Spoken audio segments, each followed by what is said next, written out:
小雨，下来！你们是谁？放开我！放开我！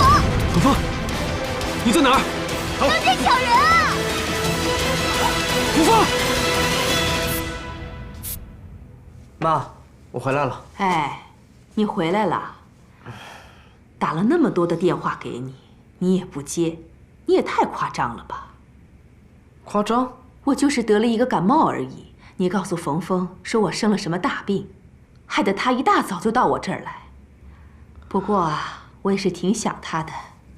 我看到他呢，也是挺高兴的。等等等等，你是说冯峰来过？是啊。我跟他说你得了重病。对呀，你怎么不知道？没有。哎，你这怎么了？啊？没事没事，让我看看。哎，我出去一趟。哎哎，你没事吧？走了这么多家店，还是没有找到。我看啊，还是把你剪掉算了。不过看在你对那个死黄灰还是有点意义的份上，我就暂且保你一条小命吧。老板，喂，冯峰，我没看见他呀，他怎么了？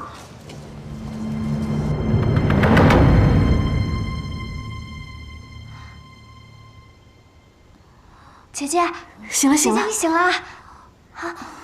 小峰，你有没有觉得哪里不舒服啊？你们没事吧？没事。这是哪儿啊？什么鬼地方？冯峰还是冯昭仪呀？嗯？哎，姐姐，又是你！我们又见面了。我知道你就是那个拓跋亮。李欢和元宵已经到了现代，对你一点威胁都没有，为什么还要苦苦相逼？唉，真是妇人之见呐！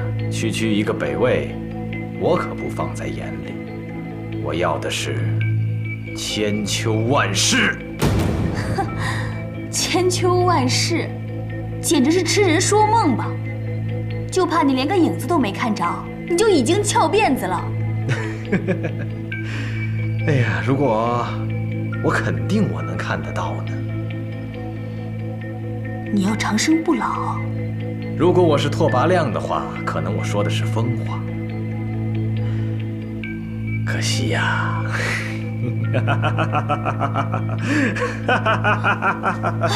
喂，姐姐，姐姐，我们还是不要招惹他了。他就像传言一样，是个疯子，疯子。我怎么感觉他说话的感觉和语气，好像在哪儿见过？当年在宫里的时候，他出征在外，从未谋面啊。啊！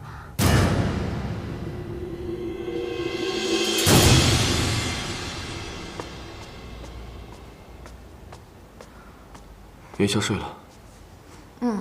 但是他的情绪还是很激动，一直吵着要去报仇，要打要杀。唉，长期下去会对他的病情有影响的。要一个小朋友承受这么多奇奇怪怪的事情，真是可怜。以后还要拜托你好好照顾他，一定不能让元宵的病继续恶化下去。现在情势非常紧急，我们一定要加强安全措施，无论花费多少人力物力，都不能出现任何漏洞。元宵一定不能再有任何问题了。老大，都是我的错，被人跟踪了还不知道。我不是要怪你，我只是没有想明白，他们怎么知道冯峰会去黄辉家的？你确定路上没有人跟踪你吗？要跟踪一个退伍军人，没那么容易。可到底为什么？不好了，不好了！死了，简直是无法无天！我警告你们，别再烦我，否则……拓跋亮，是我，我是妙之暗亮。我不知道为什么你会变成现在这个样子，但是我从来都没有忘记我们的誓言。这1000年来，我一直想着你，爱着年是我的错，是我不应该舍弃你。可是如果我不进宫，我爹就会被降罪，整个家族都会受到牵连。我不想他们因为我而受苦。我嫁给皇上是情非得已呀。亮，这么多年，你一直都在我心里，从来都没有离开过，一分一秒都没有。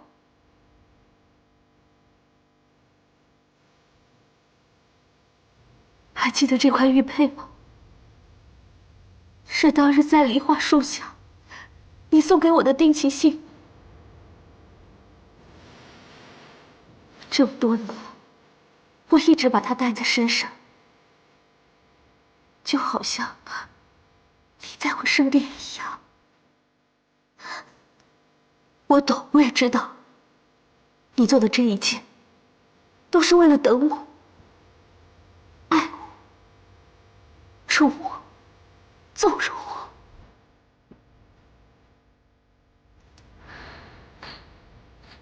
真够了，太感人了。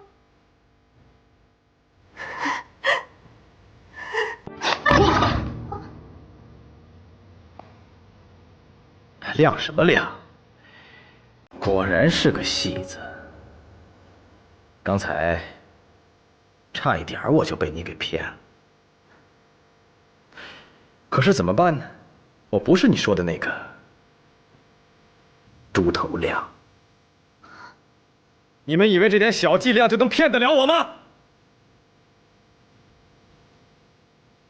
做梦！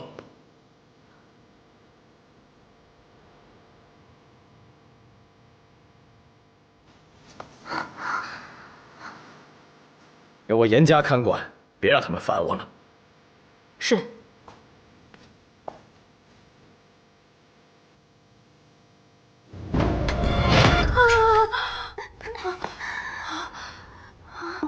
吓死我了！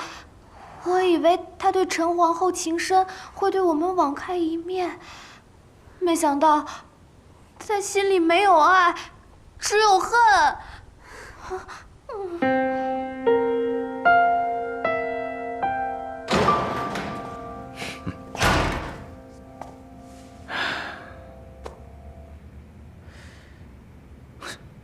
还好我早有防备，处理了那个傻瓜，否则他今天一定。